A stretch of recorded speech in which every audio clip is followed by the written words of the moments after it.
Bismillah ar-Rahman ar-Rahim. On est arrivé à la quatrième partie concernant les changements de variables.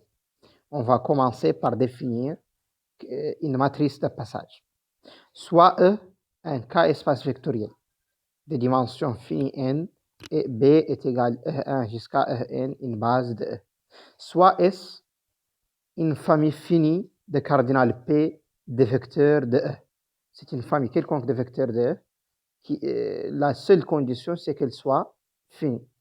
On appelle matrice de la famille S dans la base B la matrice à n lignes et p colonnes définie par quel que soit ij appartenant à 1n fois 1p, aij est la coordonnée sur ei de xj, c'est-à-dire la ième coordonnée de xj dans la base B. Autrement dit, pour j appartenant à 1p, le jième vecteur colonne de A, c'est le vecteur des coordonnées de xj dans la base B est égale à 1 jusqu'à n. Cette matrice est notée P de B virgule S et appelée soit la matrice de S dans la base B ou soit la matrice de passage de B de la base B à la famille S. Elle exprime les vecteurs de S dans la base B. Voilà la disposition. Ici, on note les vecteurs de S. Ici, les vecteurs 1 jusqu'à n de la base. La première colonne, c'est consacrée aux coordonnées de x1 dans la base. Donc, en première ligne, on va écrire A1, qui est la coordonnée sur R1 de x1. En dernière ligne, par exemple, première colonne, on va écrire AN1, c'est-à-dire la coordonnée sur Rn de x1, et ainsi de suite. Voilà jième vecteur, la première coordonnée, c'est A1j, c'est la coordonnée sur R1 de xj. La deuxième, c'est la coordonnée sur R2 de xj, c'est A2j. Et ainsi de suite jusqu'à la dernière, c'est la coordonnée sur Rn de xj, c'est ANJ, et ainsi de suite. Donc, on a une matrice à n lignes et p colonnes. N est la dimension de l'espace E, c'est-à-dire le nombre d'éléments le cardinal de la base B, où P, c'est le cardinal de la famille S.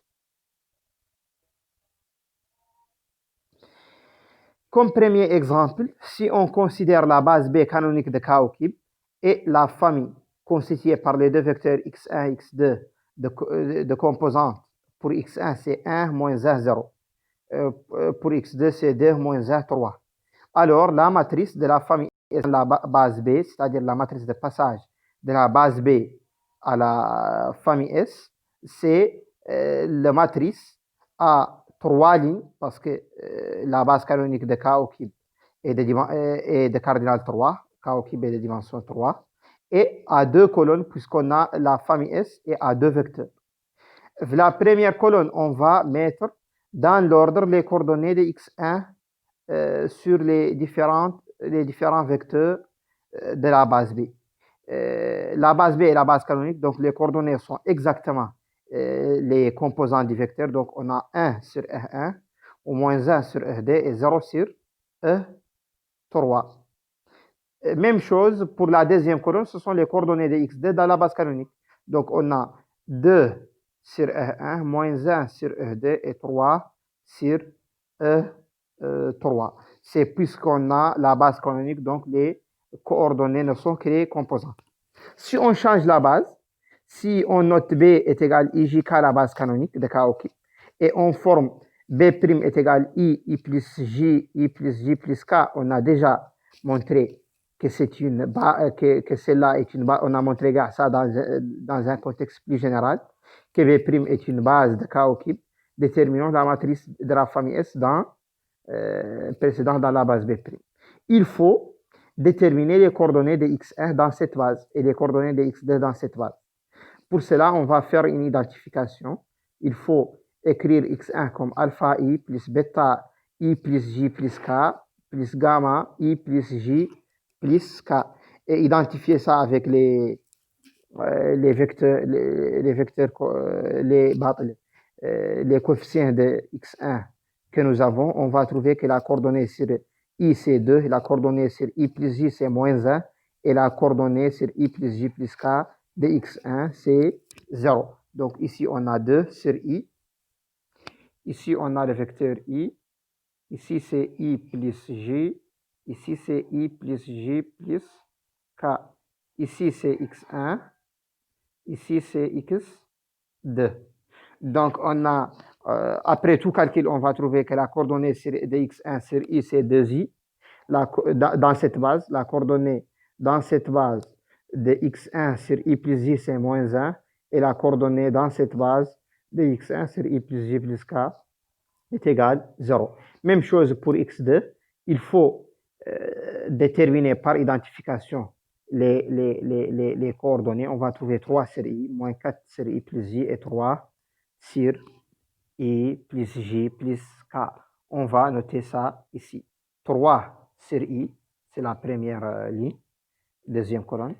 Moins 4 sur i plus j, deuxième ligne, deuxième colonne. Et 3 sur i plus j plus k, troisième ligne, deuxième colonne. Voilà. Maintenant, pour interpréter cette base, on va distinguer deux cas. Le premier cas, c'est lorsque P est différent de N, la matrice n'est pas carrée.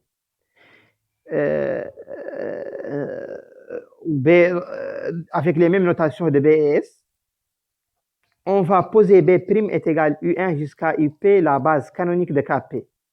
On sait qu'une application linéaire est parfaitement déterminée par les images d'une base. Donc, on peut définir l'application linéaire de KP dans E qui a pour tout i appartenant à 1 jusqu'à P, f de UI est égal xi.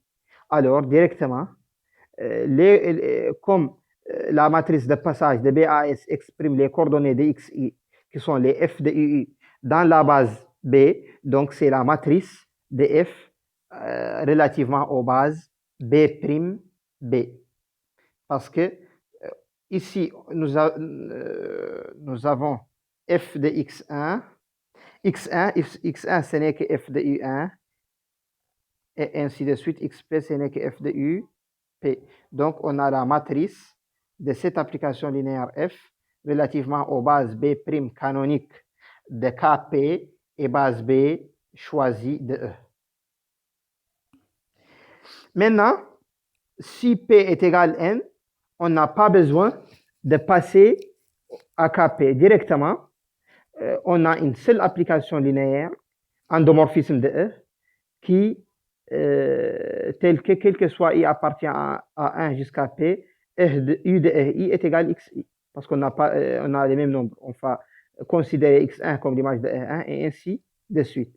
Donc, la matrice de passage de B à S, ce n'est que la matrice de f dans la base B. Pourquoi? Parce que x1 c'est f de r1 jusqu'à f de rn exprimé dans la base R1 jusqu'à Rn. Donc, c'est la matrice de l'endomorphisme relativement à la base B de E. Ceci nous amène à la proposition 13, caractérisation des bases. Si on a une base de E et une famille de n vecteurs de E, n est la dimension de E, alors B' est une base si et seulement si la matrice de passage de B à B' est inversible, c'est-à-dire appartient à GLN de K. Pourquoi? Parce que si cette matrice est inversible, c'est-à-dire que cette application, c'est un isomorphisme. Un isomorphisme transforme une base en une base. Donc, la famille S est une base. Si cette famille est une base, alors cette application linéaire a transformé une base en une base, d'où elle est bijective, c'est un automorphisme, d'où sa matrice de passage, sa matrice dans la base B est inversible. Donc,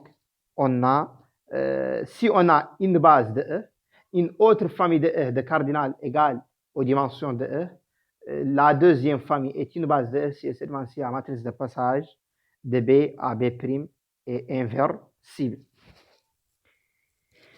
Et on peut aussi interpréter la matrice de passage entre deux bases comme matrice de l'identité relativement à ces deux bases. En effet, soit B et B' deux bases de E. En considérant l'application identité de E allant de E muni de la base B', on considère dans l'ensemble de parts B' comme base de E, et dans l'ensemble d'arrivées, on considère E muni de B. Alors, B', alors là, on a la relation, la matrice de passage de B à B', c'est la matrice de l'identité de B' à B. Pourquoi? Parce que on sait que l'identité va transformer x1 en x1 jusqu'à ici xn. On va les écrire dans E1 jusqu'à En. Donc ici, on peut considérer ça comme l'identité de x1 et ça comme l'identité de xn. Donc qu'est-ce qu'on a écrit? On a écrit la matrice de l'identité relativement à cette base, à l'ensemble de départ et cette base à l'ensemble d'arrivée. Donc, matrice de l'identité B', B. On inverse l'ordre. Comme application directe de ce qu'on vient de dire, de l'interprétation de la matrice de passage comme matrice de l'identité relativement aux deux bases en inversant l'ordre, si on a trois bases de E, alors toujours la matrice de passage est inversible entre B et B' est inversible et son inverse est la matrice de passage de B' à B. Et on a la relation d'échelle vérifiée par les matrices de passage. La matrice de passage de B seconde, c'est égal à la matrice de passage B' fois la matrice de passage B', B seconde. En effet, la matrice de passage de B' à B, c'est la matrice de l'identité de B à B'. Ça, c'est une erreur. Il faut respecter le même ordre, l'ordre inverse. Donc, c'est la matrice de passage de B à B'. La matrice de passage de B à B', c'est l'inverse, la matrice de l'identité de B à B', comme l'identité est inversible, donc c'est l'inverse de la matrice de l'inverse de l'identité de B' à B. Et l'inverse de l'identité, c'est l'identité. Donc, ça, c'est la matrice de passage de B à B', de tout moins 1, car l'identité moins 1 est égale à l'identité. Pour le second, il faut considérer l'identité comme une composée entre l'identité et l'identité. D'abord, on va considérer l'identité de E B' vers FB, puis de FB seconde vers FB'. Donc, ça, c'est égal à l'identité. Donc, on a matrice de l'identité de B seconde AB est égale à matrice de l'identité de B seconde AB' fois matrice de l'identité de B' A de B' à B. Donc, on trouve la matrice de passage de B à B seconde est égale à la matrice de passage de B à B' fois la matrice de passage de B' à B seconde.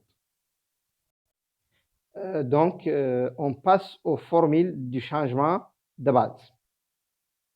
Les matrices de passage sont très puissantes pour le changement de base.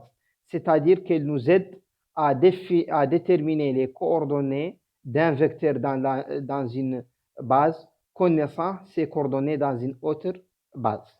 Soit B et B', deux bases de E, soit un X, un vecteur de E.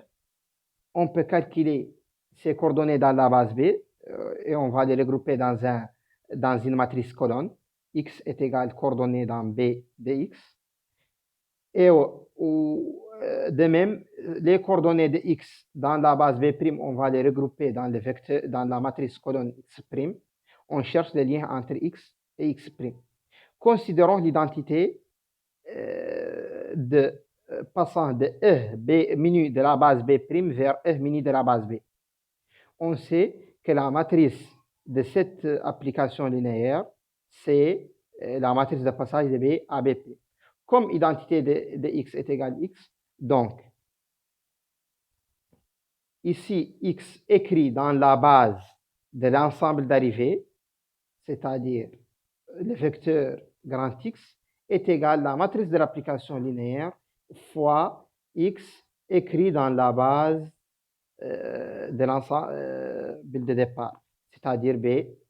Donc, x est égal la matrice de passage de B à B' fois x'. Les coordonnées dans B égale la matrice de passage de B à B' fois les coordonnées dans B' et il faut respecter l'ordre. De même, on trouve que x', c'est l'inverse de P fois X. Et l'inverse de P, c'est la matrice de passage de B' à B. Donc, pour se rappeler de ça, les coordonnées dans la base B de X est égale à la matrice de passage. On commence par B à B' fois les coordonnées de X dans la base B'. C'est dans cet ordre que nous allons faire. C'est ce que dit la proposition 15, soit B et B', deux bases de E, soit X appartient à E. On pose X la matrice colonne dont les coefficients sont les coordonnées de X dans la base B, X' la matrice colonne dont les coefficients sont les coordonnées de X dans la B'. On a les formules. X est égal à la matrice de passage de B à B' fois X' et X' est égal à la matrice de passage de B' à B fois X. C'est ce qu'on vient de prouver. L'exercice 8, on l'a déjà fait dans le cours. On passe au paragraphe sur les changements de base et applications linéaires. Quel est le lien entre, si on a une application linéaire de E muni d'une base B dans F muni d'une base B, ici B1, ici B2. Et on a la même application linéaire considérée de E mini dans la base B1', une autre base de E, dans F mini de la base B2'. Quelle est la relation entre les matrices de F dans ces deux bases avec la matrice de F dans ces deux bases? C'est la problématique de cette partie. Donc, pour résoudre ce problème, on va considérer E muni de la base B1, F muni de la base B2. Et on va considérer ici F et sa matrice relativement à ces deux bases, CA.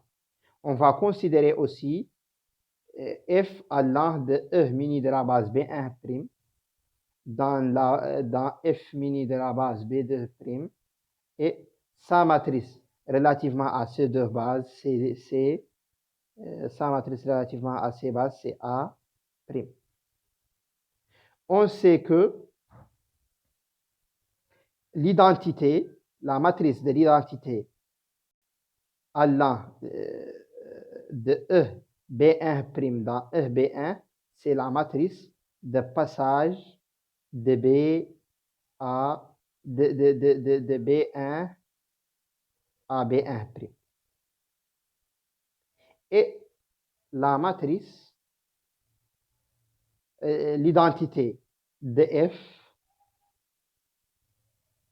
allant de F mini de B2 dans F mini de B2', c'est l'inverse de la matrice de passage de B2 à B2'. Donc, au lieu de considérer pour F, on peut faire deux choses. On peut soit prendre un X de E écrit dans la base B1' et calculer directement son image par F, les coordonnées de son image par F dans la base B2. On va trouver ici F de X. Qu'est-ce qu'on va trouver? On va trouver que l'image de X, c'est-à-dire Y, dans la base B2', est égal à prime multiplié par x prime. On a pris un vecteur de E. On a pris un vecteur de E. On a calculé ses coordonnées dans la base B'. On a stocké ça ici dans x'. Donc, les coordonnées de l'image de x dans la base B de prime, c'est A' fois x'. Ça, c'est la relation fondamentale. Pour ce même x, on peut trouver ce y' en 3 étapes. Comment? Passer de x écrit dans la base B' en x écrit dans la base B. C'est quoi? On trouve un x est égal P B1 prime fois x'. Pourquoi? Parce que les coordonnées de x dans la base B1 sont le vecteur des coordonnées de x dans la base B1 est égal à la matrice de passage de B1 à B' fois les coordonnées de x dans x'. Puis, on calcule l'image de f de x, y, ici dans la base B2. Y, on sait que c'est A, matrice de f relativement aux bases B1, B2, fois x. Puis, on calcule y' en fonction de y. On sait que y', c'est la matrice, l'inverse de la matrice de passage, c'est la matrice de passage de B2' dans B2. Donc, P, B2, B2' moins 1 fois y. Finalement, y' en fonction de x', c'est cette matrice fois A fois cette matrice qui est égale à la matrice de passage fois x'. D'où A', x', اللي هو y par son premier écriture, est égal PB2, matrice de passage de B2', B2 moins 1 fois A fois matrice de passage de B1. C'est B2 à B2'. C'est B2 à B2' moins 1. B1 à B1' fois x'. Ceci étant pour tout x une matrice de n lignes et d'une seule colonne de K. Donc, ces deux matrices sont égaux. Donc, A' est égal la matrice de passage à B2 moins 1 fois A fois la matrice de passage de B1'. C'est la formule de changement de base pour les applications linéaires. Donc, la matrice relativement, on peut l'écrire autrement, matrice de f de B2 dans B2' est égale, non, de B1', de B1' dans, c'est de B1' dans B2'.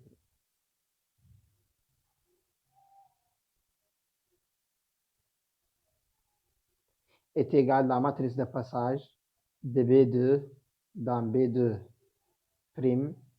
moins 1 fois la matrice de f relativement à B1, B2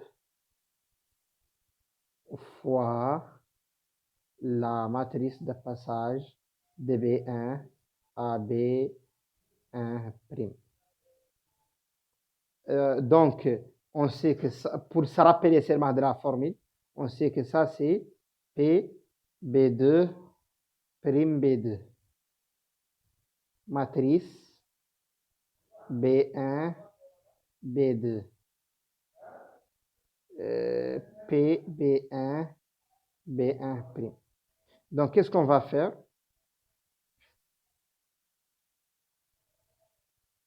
Matrice de F relativement aux nouvelles bases,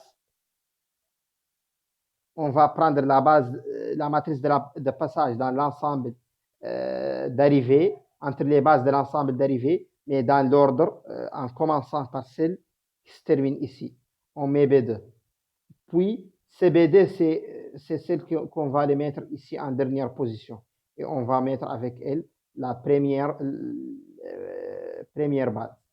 Puis ici, comme on a commencé ici par, ça c'est B1'. On commence de B1 jusqu'à B1', comme ici on a commencé de B1 jusqu'à B1'. C'est pour se rappeler de cette formule. C'est ce qu'on vient d'expliquer qu'a exprimé la proposition 16. Effet d'un changement de base sur la matrice d'une application linéaire. Soit B1 et B1' de base de E, et P, la matrice de passage de B1 à B1'. B2, B2' de base de E, de F ici. Ça, c'est une erreur. Et qui est égal P, B2, B2'. La matrice de passage entre ces deux bases, ou une application linéaire. Alors, A', la nouvelle base, est égale l'inverse de la matrice de passage à l'ensemble d'arrivée, fois l'ancienne matrice de l'application, fois la matrice de passage dans l'ensemble de départ. Maintenant, dans le cas des endomorphismes, si on considère que B1 est égal B2 et B1' est égal B2', et on a une seule matrice de passage, c'est la matrice de passage de B1 à B1', donc P est égal qui? Donc, qu'est-ce qu'on va trouver? On va trouver la matrice dans la nouvelle base, c'est l'inverse de la matrice de passage de l'ancienne base à la nouvelle, fois l'ancienne matrice de l'application de l'endomorphisme, fois la matrice de passage de l'ancienne base à la nouvelle base. A' est égal P-1 fois A fois P. P est la matrice de passage de l'ancienne base à la nouvelle base. C'est un corollaire direct de ceci en considérant B1 est égal B2 et B1' est égal B2'. Donc, on va trouver qui est égal P. On a déjà vu l'exercice 9. À partir de cela, on va donner la définition de deux matrices semblables. Soit A et B, deux matrices carrées de taille n. On dit que A et B sont semblables si et seulement s'il existe une matrice carrée inversible, telle que A est égal à P-1 fois B fois P. Directement, on a les matrices d'un endomorphisme dans deux bases sont semblables, ça vient d'ici. Deux matrices sont semblables lorsque ce sont deux matrices d'un même endomorphisme exprimées dans deux bases. Il faut, pour montrer cela, c'est très simple, il faut considérer un endomorphisme où l'image, si on a deux matrices,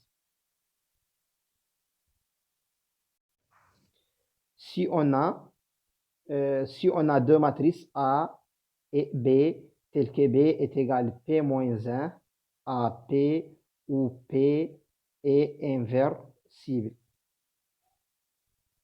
Soit F, l'endomorphisme canoniquement associé à Kn.